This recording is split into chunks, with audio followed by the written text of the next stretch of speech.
ఎవరికీ లేనిదేదో నాకు ఉండాలి, ఎక్కడా చూడందేదో నేను చూశాను, అది నా సొంతం కావాలి. ముఖ్యంగా షాపింగ్కి వెళ్ళే ఆడవాళ్ళందరూ ఈ కథను గుర్తు చేసుకుంటే జీవితం అంతా బాగుంటుంది, మా మగాళ్ళంతా సుఖంగా ఉంటారమ్మా. వాళ్ళ తరఫున కాస్త మీకు విజ్ఞప్తి చేస్తున్నాను.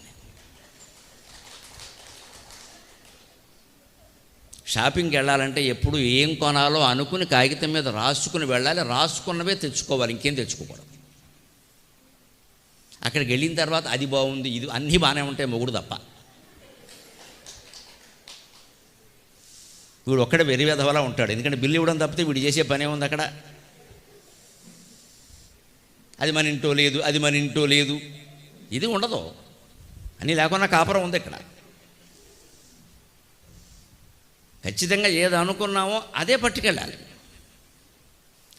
అదే తెచ్చుకోవాలి. మళ్ళీ ఇంకోటి ఏదో అనిపించింది అనుకోండి మధ్యలో, మళ్ళీ రాసుకో కాగితం మీద, 15 రోజుల తర్వాత వెళ్ళు. అలా చేస్తే ప్రయోజనం ఏంటంటే